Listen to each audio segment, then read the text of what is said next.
ಕರ್ನಾಟಕ ಕಾಂಗ್ರೆಸ್ ಕುರ್ಚಿ ಕಾಳಗದಲ್ಲಿ ಹೈಕಮಾಂಡ್ಗಿಂತಲೂ ಕೂಡ ಸಿಎಂ ಸಿದ್ದರಾಮಯ್ಯನವರು ಸ್ಟ್ರಾಂಗ್ ಆದ್ರ ಇಂಥದ್ದೊಂದು ಚರ್ಚೆ ರಾಜಕೀಯ ಪಡಸಾಲೆಯಲ್ಲಿ ಈಗ ಜೋರು ಧ್ವನಿಯಲ್ಲಿ ಕೇಳಿ ಬರ್ತಾ ಇದೆ. ಯಾಕೆ ಹೀಗೆ ಅನ್ನುವ ವರದಿ ಇಲ್ಲಿದೆ ನೋಡಿ.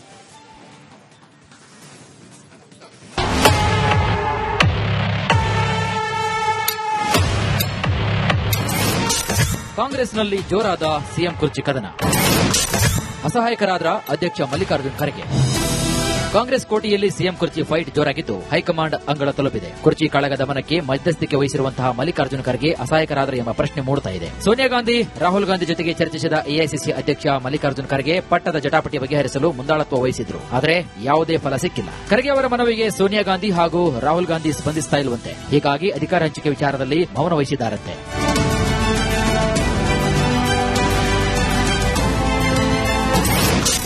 ಖರ್ಗೆ ಮನೆಯಲ್ಲಿ ಎಚ್ ಕೆ ಪಾಟೀಲ್ ಜೊತೆ ಸಭೆ. ಶುಕ್ರವಾರ ದೆಹಲಿಗೆ ಹೋಗ್ತಾರಾ ಮಲ್ಲಿಕಾರ್ಜುನ್ ಖರ್ಗೆ. ಮತ್ತೊಂದು ಕಡೆಗೆ ಸಚಿವ ಎಚ್ ಕೆ ಪಾಟೀಲ್ ಜೊತೆಗೆ ಖರ್ಗೆ ತಮ್ಮ ನಿವಾಸದಲ್ಲಿ 1 ಗಂಟೆಗೂ ಹೆಚ್ಚು ಕಾಲ ಮಾತುಕತೆ ನಡೆಸಿದ್ದಾರೆ. ಸಿಎಂ, ಡಿಸಿಎಂ ಹಿರಿಯ ನಾಯಕರ ಜೊತೆಗೆ ಮಾತುಕತೆ ನಡೆಸಿ ಇತ್ಯರ್ಥ ಮಾಡಿ, ಇಲ್ಲವಾದಲ್ಲಿ ಕಾಂಗ್ರೆಸ್ ಸರ್ಕಾರ ಹಾಗೂ ಪಕ್ಷಕ್ಕೆ ಡ್ಯಾಮೇಜ್ ಆಗಲಿದೆ ಅಂತ ಎಚ್ ಕೆ ಪಾಟೀಲ್ ಸಲಹೆ ನೀಡಿದ್ದಾರೆ. ನಾಯಕತ್ವ ಸಮಸ್ಯೆಯನ್ನ ಸ್ಥಳೀಯವಾಗಿ ಬಗೆಹರಿಸಿಕೊಳ್ಳಿ ಎಂದಿದ್ದ ಖರ್ಗೆ ರಾಜ್ಯ ನಾಯಕರ ಜೊತೆಗೆ 1-to-1 ಮಾತುಕತೆ ನಡೆಸ್ತಾ ಇದ್ದಾರೆ. Doctor G Parameshwar H K Patil ಜೊತೆಗೆ ಚರ್ಚಿಸಿದ್ದಾರೆ. ಇನ್ನು 2-3 ದಿನ ಬೆಂಗಳೂರಿನಲ್ಲೇ ವಾಸ್ತವ್ಯ ಹೂಡಲಿದ್ದಾರೆ. ಅಷ್ಟೇ ಅಲ್ಲ, ಶುಕ್ರವಾರ ದೆಹಲಿಗೆ ಹೋಗುವ ಪ್ಲಾನ್ ಕೂಡ ಇದೆಯಂತೆ.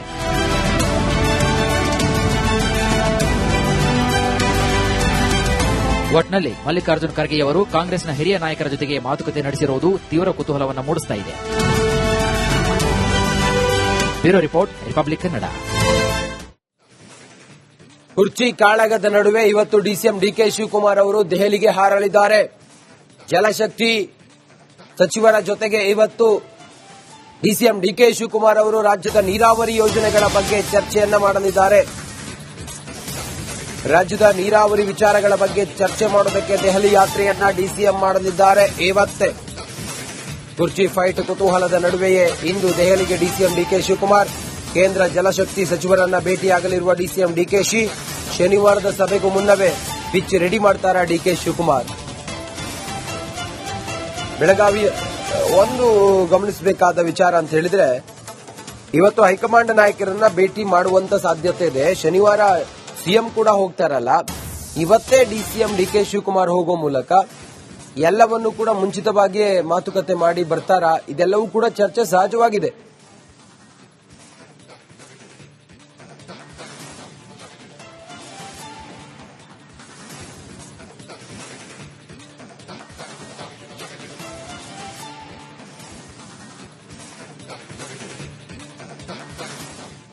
ಸುರೇಶ್ ಇದ್ದಾರೆ ನೇರ ಸಂಪರ್ಕದಲ್ಲಿ ಹೆಚ್ಚಿನ ಮಾಹಿತಿಯೊಂದಿಗೆ. ಸುರೇಶ್, ಇವತ್ತು ಡಿಕೆ ಶಿವಕುಮಾರ್ ಅವರು ದೆಹಲಿಗೆ ಎಷ್ಟು ಗಂಟೆಗೆ ಹೋಗ್ತಾ ಇದ್ದಾರೆ, ಮತ್ತೆ ದೆಹಲಿಗೆ ಹೋಗುವ ಉದ್ದೇಶ ಏನಿದೆ ಹೆಚ್ಚಿನ ವಿವರ ಸುರೇಶ್?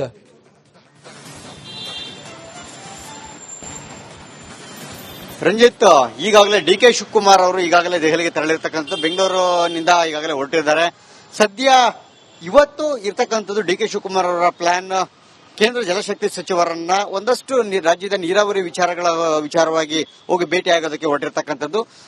ಇದ ಒಂದು ಕೇವಲ ಇಲಾಖೆಯ ಕೆಲಸ ಆದ್ರೆ ಇದರ ಒಂದು ನೆಪದಲ್ಲೇನೆ ಏನು ಕೇಂದ್ರ ಹಿರಿಯ ನಾಯಕರು ಏನಿದ್ದಾರೆ, ಒಂದು ಕೆ ಸಿ ವೇಣುಗೋಪಾಲ್ ಅಥವಾ ಸುರ್ಜೇವಾಲಾ ಅವರ ಭೇಟಿ ಕೂಡ ಇವತ್ತು ಆಗುವಂತ ಸಾಧ್ಯತೆ ಇರತಕ್ಕಂಥದ್ದು. ಕಾರಣ ಇಷ್ಟೊಂದನೆ ಸಹಜವಾಗಿ ರಾಜ್ಯದ ಯಾವುದೇ ಹಿರಿಯ ನಾಯಕರು, ಕಾಂಗ್ರೆಸ್ ನಾಯಕರು ದೆಹಲಿಗೆ ಹೋದಂತ ಸಂದರ್ಭದಲ್ಲಿ ಅವರು ಕಾಂಗ್ರೆಸ್ ಹೆಡ್ ಕ್ವಾರ್ಟರ್ಗೆ ಹೋಗುವಂತದ್ದು ಒಂದು ರೂಢಿಗತ. ಸೊ ಹೀಗಾಗಿ ಅಂತ ಸಂದರ್ಭದಲ್ಲಿ ಯಾರಾದ್ರೂ ಹಿರಿಯ ನಾಯಕರು ವರಿಷ್ಠರು ಇತ್ತು ಅಂತ ಖಂಡಿತವಾಗ್ಲೂ ಕೂಡ ಅವ್ರನ್ನ ಭೇಟಿಯಾಗುವಂತದ್ದಕ್ಕೂ ಕೂಡ ಪ್ರಯತ್ನವನ್ನು ಮಾಡಬಹುದು. ಜೊತೆಗೆ ಏನು ಬರೋ ಶನಿವಾರ ಏನಿದೆ ರಂಜಿತ್ ಶರು, ಬರೋ ಶನಿವಾರ ಕಾಂಗ್ರೆಸ್ ವರ್ಕಿಂಗ್ ಕಮಿಟಿ ಇರೋ ಹಿನ್ನೆಲೆಯಲ್ಲಿ ಅವತ್ತು ಮುಖ್ಯಮಂತ್ರಿ ಸಿದ್ದರಾಮಯ್ಯ ಹಾಗೆ ಡಿಕೆ ಶಿವಕುಮಾರ್ ಇಬ್ಬರನ್ನೂ ಕೂಡ ಅವತ್ತು ಇಬ್ಬರನ್ನು ಭೇಟಿಯಾಗಿ ಅಂದ್ರೆ ಹೈಕಮಾಂಡ್ ನಾಯಕರು ಇಬ್ಬರಿಗೂ ಕೂಡ ಒಂದು ವೇದಿಕೆಯನ್ನು ಒದಗಿಸಿ ಕೊಡಬಹುದು ಅಂತಕ್ಕಂತಹ ಒಂದಷ್ಟು ಚರ್ಚೆಗಳು ಪಕ್ಷದಲ್ಲಿದೆ.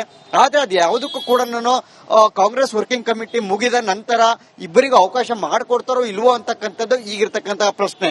ಕಾರಣ ಇಷ್ಟೇನೆ, ಹೈಕಮಾಂಡ್ ಅಂತ ಹೇಳೋ ಎಐಸಿಸಿ ವರಿಷ್ಠರಾದಂತಹ ಮಲ್ಲಿಕಾರ್ಜುನ್ ಖರ್ಗೆ ಅವರು ರಾಜ್ಯಕ್ಕೆ ಬಂದ ನಂತರ ಏಕಾಏಕಿಯಾಗಿ ಒಂದು ಸಂದೇಶವನ್ನ ರವಾನೆ ಮಾಡಿಬಿಡ್ತಾರೆ. ಅದು ಇಲ್ಲಿ ರಾಜ್ಯದಲ್ಲಿ ಇರತಕ್ಕಂಥ ಸಮಸ್ಯೆಗಳನ್ನು ಇಲ್ಲೇ ಇತ್ಯರ್ಥ ಮಾಡ್ಕೋಬೇಕು, ಇದು ಹೈಕಮಾಂಡ್ ವರ್ಗೂ ಬರುವಂತದ್ದಲ್ಲ ವಿಚಾರ ಅಂತಕ್ಕಂಥ ಮಾತನ್ನ ಹೇಳ್ತಾರೆ. ಅಂದ್ರೆ ಈ ಸಂದೇಶ ಕೇವಲ ಮಲ್ಲಿಕಾರ್ಜುನ್ ಖರ್ಗೆ ಅವರೇ ಹೇಳಿದ್ರು ಅಥವಾ ರಾಹುಲ್ ಗಾಂಧಿ ಅವರು ಖರ್ಗೆಯ ಮೂಲಕ ಈ ಸಂದೇಶವನ್ನು ರಾಜ್ಯ ನಾಯಕರಿಗೆ ಪಾಸ್ ಮಾಡಿದ್ರು ಅಂತಕ್ಕಂಥದ್ದು ಈಗಿರ್ತಕ್ಕಂತಹ ಪ್ರಶ್ನೆ. ಸೊ ಹೀಗಾಗಿ ಈಗ ಡಿ ಕೆ ಶಿವಕುಮಾರ್ ಇವತ್ತಿನ ಹೋಗಿದ್ದಾರೆ, ಬರೋ ಶನಿವಾರಕ್ಕೆ ಬೇಕಾದಂತಷ್ಟು ವೇದಿಕೆಯನ್ನು ಈಗಲಿಂದ ಸಿದ್ಧಪಡಿಸಿಕೊಳ್ತಾ ಇದ್ದಾರೆ, ಅದಂತೂ ಸತ್ಯ. ಆದ್ರೆ ರಾಹುಲ್ ಗಾಂಧಿ ಅವರು ಕಳೆದ 2-3 ತಿಂಗಳಿಂದನೂ ಕೂಡ ಅವರ ಭೇಟಿಯ ಪ್ರಯತ್ನವನ್ನು ಮಾಡಿದ್ರು ಕೂಡ ಅವರಿಗೆ ಎಲ್ಲಿಯೂ ಕೂಡ ಭೇಟಿಗೆ ಅವಕಾಶವನ್ನು ಕೊಟ್ಟಿಲ್ಲ. ಇದು ಕೂಡ ಸಹಜವಾಗಿ ಒಂದಷ್ಟು ಪ್ರಶ್ನೆಗಳು. ಯಾಕಂದ್ರೆ ರಾಜ್ಯದ ಒಬ್ಬ ಹಿರಿಯ ನಾಯಕರು ಕೆಪಿಸಿಸಿ ಅಧ್ಯಕ್ಷರಾದಂತವರಿಗೆ ಭೇಟಿಗೆ ಅವಕಾಶವನ್ನು ಕೊಡ್ತಾ ಇಲ್ಲ ಒನ್ ಟು ಒನ್ ಮಾತುಕತೆಗೆ ಅಂತಂದಾಗ ಅದು ಕೂಡ ಒಂದಷ್ಟು ಸಹಜವಾಗಿ ಒಂದಷ್ಟು ಪ್ರಶ್ನೆಗಳನ್ನ ಮೂಡುವಂತದ್ದು. ಯಾಕೆ ಈ ರೀತಿ ಆಗ್ತಾ ಇದೆ? ಆಗಿದ್ರೆ ಹೈಕಮಾಂಡ್ ನಾಯಕರಿಗೆ ರಾಹುಲ್ ಗಾಂಧಿ ಅವರಿಗೆ ಡಿ ಕೆ ಶಿವಕುಮಾರ್ ಅವರ ಬಗ್ಗೆ ಯಾವ ಒಂದು ಅಭಿಪ್ರಾಯ ಇದೆ ಅಂತಕ್ಕಂಥದ್ದು ಸಹಜವಾಗಿ ಕಾಂಗ್ರೆಸ್ ನಲ್ಲಿ ಇದ್ದಿರ್ತಕ್ಕಂಥ ಪ್ರಶ್ನೆ. ಈಗ ಶನಿವಾರ ಏನಿದೆ, ಈ ಶನಿವಾರ ಕಾಂಗ್ರೆಸ್ ವರ್ಕಿಂಗ್ ಕಮಿಟಿ ಮುಗಿದ ನಂತರ ಏನಾದ್ರೂ ಇಬ್ಬರಿಗೂ ನಾಯಕರಿಗೆ ಅವಕಾಶವನ್ನು ಮಾಡಿಕೊಡ್ತಾರ ಭೇಟಿಗೆ ಅಂತಕ್ಕಂಥದ್ದು ಒಂದಷ್ಟು ಕುತೂಹಲ ಇರತಕ್ಕಂಥದ್ದು. ಆದರೆ ಅಂತಹ ಸಂದರ್ಭ ಸದ್ಯಕ್ಕೆ ಇಲ್ಲ ಅಂತಕ್ಕಂಥದ್ದು ಕೂಡ ಒಂದು ಕಡೆ ಪಕ್ಷದಲ್ಲಿ ಕೇಳಿಬರ್ತಿರ್ತಕ್ಕಂಥದ್ದು. ಡಿಸಿಎಂ ಡಿ ಕೆ ಶಿವಕುಮಾರ್ ಅವರ ಬಣದಲ್ಲಿ ಈಗ ಅಷ್ಟು ಕಾನ್ಫಿಡೆನ್ಸ್ ಕಾಣ್ತಾ ಇಲ್ಲ. ಆದ್ರೆ ಬದಲಾಗಿ ಸಿಎಂ ಸಿದ್ದರಾಮಯ್ಯ ಅವರ ಟೀಮ್ ನಲ್ಲಿ ಸದ್ಯ ನಮ್ಮನ್ನ ಬದಲಾವಣೆ ಮಾಡೋದಿಲ್ಲ ಅಂತಕ್ಕಂಥ ಸ್ಟ್ರಾಂಗ್ ಕಾನ್ಫಿಡೆನ್ಸ್ ಇರತಕ್ಕಂಥದ್ದು. ಅದರ ಭಾಗವಾಗಿ ಒಂದು ಸಣ್ಣ ಸುಳಿವನ್ನ, ಒಂದು ಸಂದೇಶವನ್ನು ಕೂಡ ಸಿದ್ದರಾಮಯ್ಯ ಅವರು ನನ್ನ ಬಿಟ್ಕೊಟ್ಟಿರ್ತಕ್ಕಂಥದ್ದು. ಅಂದ್ರೆ ಇಲ್ಲಿವರೆಗೂ ಕೂಡ ಹೈಕಮಾಂಡ್ ಹೇಗೆ ಹೇಳ್ತಾರೋ ಹಾಗೆ ನಾನು ಕೇಳ್ತೇನೆ ಅಂತಕ್ಕಂಥ ಒಂದು ಮಾತನ್ನ ಹೇಳ್ತಿದ್ದಂತಹ ಸಿದ್ದರಾಮಯ್ಯ ಅವರು ನಿನ್ನೆ ಏಕಾಏಕಿಯಾಗಿ ಖರ್ಗೆ ಅವರು ಹೇಳಿಕೆ ಕೊಟ್ಟ ನಂತರ ಒಂದು ಕೌಂಟರ್ ಅನ್ನು ಕೊಡ್ತಾರೆ. ಅಂದ್ರೆ ಅದು ಕೌಂಟರ್ ಅನ್ನೋದಕ್ಕಿಂತ ಹೆಚ್ಚಿನದಾಗಿ ತಮ್ಮ ಪ್ರತಿಕ್ರಿಯೆ, ತಮ್ಮ ರಿಯಾಕ್ಷನ್ ಹಾಗ ಹೇಳ್ತಾರೆ. ರಾಹುಲ್ ಗಾಂಧಿ ಅವರು ಏನ್ ಹೇಳ್ತಾರೋ ಹಾಗೆ ನಾನು ಕೇಳ್ತೇನೆ ಅಂತಕ್ಕಂಥ ಅರ್ಥದಲ್ಲಿ ಹೇಳ್ತಾರೆ. ಅಂದ್ರೆ ರಾಹುಲ್ ಗಾಂಧಿ ಅವರು ಪ್ರಬಲವಾಗಿ ಸಿದ್ದರಾಮಯ್ಯ ಅವರ ಬೆನ್ನಿಗೆ ನಿಂತಿದ್ದಾರೆ ಅಂತಕ್ಕಂಥದ್ದು ಇಲ್ಲಿ ಬಹಳ ಸ್ಪಷ್ಟ. ಆದ್ರೆ ಅದೇ ರಾಹುಲ್ ಗಾಂಧಿ ಅವರು ಸದ್ಯ ಡಿ ಕೆ ಶಿವಕುಮಾರ್ ಅವರ ಪರವಾಗಿ ಇಲ್ಲ ಅಂತಕ್ಕಂಥದ್ದು ಕೂಡ ಅಷ್ಟೇ ಸ್ಪಷ್ಟವಾಗಿರ್ತಕ್ಕಂಥದ್ದು. ಸೊ ಹೀಗಾಗಿ ಕಾಂಗ್ರೆಸ್ ವರ್ಕಿಂಗ್ ಕಮಿಟಿಯ ಆದ ನಂತರ ಅಂದ್ರೆ ಶನಿವಾರ ಯಾವ ಒಂದು ನಿರ್ಧಾರ ಆಗುತ್ತೆ, ಇಬ್ಬರು ನಾಯಕರಿಗೆ ಹೈಕಮಾಂಡ್ ವೇದಿಕೆಯನ್ನು ಒದಗಿಸಿಕೊಟ್ಟು ರಾಜ್ಯದಲ್ಲಿರ್ತಕ್ಕಂಥ ನಾಯಕತ್ವ ಬದಲಾವಣೆಗೆ ಏನಾದ್ರು ಬದಲಾವಣೆಗೆ ಮುಂದಾಗ್ತಾರ, ಅಂತಿಮವಾಗಿ ಒಂದು ಚರ್ಚೆಗೆ ವೇದಿಕೆಯನ್ನ ಒದಗಿಸ್ಕೊಡ್ತಾರ ಅನ್ನೋದನ್ನ ಕಾದು ನೋಡಬೇಕಾಗಿರ್ತಕ್ಕಂಥದ್ದು. Ranjit Shettar, okay, thank you ನಿಮ್ಮೆಲ್ಲ ಮಾಹಿತಿಗಾಗಿ ಸುರೇಶ್. ಅಷ್ಟು ಕಾನ್ಫಿಡೆನ್ಸ್ ಕಾಣ್ತಾ ಇಲ್ಲ. ಆದ್ರೆ ಬದಲಾಗಿ ಸಿಎಂ ಸಿದ್ದರಾಮಯ್ಯ ಅವರ ಟೀಮ್ ನಲ್ಲಿ ಸದ್ಯ ನಮ್ಮನ್ನ ಬದಲಾವಣೆ ಮಾಡೋದಿಲ್ಲ ಅಂತಕ್ಕಂಥ ಸ್ಟ್ರಾಂಗ್ ಕಾನ್ಫಿಡೆನ್ಸ್ ಇರತಕ್ಕಂಥದ್ದು. ಅದರ ಭಾಗವಾಗಿ ಒಂದು ಸಣ್ಣ ಸುಳಿವನ್ನ, ಒಂದು ಸಂದೇಶವನ್ನು ಕೂಡ ಸಿದ್ದರಾಮಯ್ಯ ಅವರು ನನ್ನ ಬಿಟ್ಕೊಟ್ಟಿರ್ತಕ್ಕಂಥದ್ದು. ಅಂದ್ರೆ ಇಲ್ಲಿವರೆಗೂ ಕೂಡ ಹೈಕಮಾಂಡ್ ಹೇಗೆ ಹೇಳ್ತಾರೋ ಹಾಗೆ ನಾನು ಕೇಳ್ತೇನೆ ಅಂತಕ್ಕಂಥ ಒಂದು ಮಾತನ್ನ ಹೇಳ್ತಿದ್ದಂತಹ ಸಿದ್ದರಾಮಯ್ಯ ಅವರು ನಿನ್ನೆ ಏಕಾಏಕಿಯಾಗಿ ಖರ್ಗೆ ಅವರು ಹೇಳಿಕೆ ಕೊಟ್ಟ ನಂತರ ಒಂದು ಕೌಂಟರ್ ಅನ್ನು ಕೊಡ್ತಾರೆ. ಅಂದ್ರೆ ಅದು ಕೌಂಟರ್ ಅನ್ನೋದಕ್ಕಿಂತ ಹೆಚ್ಚಿನದಾಗಿ ತಮ್ಮ ಪ್ರತಿಕ್ರಿಯೆ, ತಮ್ಮ ರಿಯಾಕ್ಷನ್ ಹಾಗ ಹೇಳ್ತಾರೆ.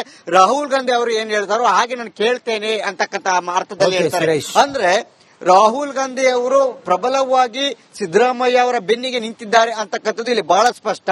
ಆದ್ರೆ ಅದೇ ರಾಹುಲ್ ಗಾಂಧಿ ಅವರು ಸದ್ಯ ಡಿ ಕೆ ಶಿವಕುಮಾರ್ ಅವರ ಪರವಾಗಿ ಇಲ್ಲ ಅಂತಕ್ಕಂಥದ್ದು ಕೂಡ ಅಷ್ಟೇ ಸ್ಪಷ್ಟವಾಗಿರ್ತಕ್ಕಂಥದ್ದು. ಸೊ ಹೀಗಾಗಿ ಕಾಂಗ್ರೆಸ್ ವರ್ಕಿಂಗ್ ಕಮಿಟಿಯ ಆದ ನಂತರ ಅಂದ್ರೆ ಶನಿವಾರ ಯಾವ ಒಂದು ನಿರ್ಧಾರ ಆಗುತ್ತೆ, ಇಬ್ಬರು ನಾಯಕರಿಗೆ ಹೈಕಮಾಂಡ್ ವೇದಿಕೆಯನ್ನು ಒದಗಿಸಿಕೊಟ್ಟು ರಾಜ್ಯದಲ್ಲಿರ್ತಕ್ಕಂಥ ನಾಯಕತ್ವ ಬದಲಾವಣೆಗೆ ಏನಾದ್ರು ಬದಲಾವಣೆಗೆ ಮುಂದಾಗ್ತಾರ, ಅಂತಿಮವಾಗಿ ಒಂದು ಚರ್ಚೆಗೆ ವೇದಿಕೆಯನ್ನ ಒದಗಿಸ್ಕೊಡ್ತಾರ ಅನ್ನೋದನ್ನ ಕಾದು ನೋಡಬೇಕಾಗಿರ್ತಕ್ಕಂಥದ್ದು. ರಂಜಿತ್ ಶೆಟ್ಟರ್, ಓಕೆ.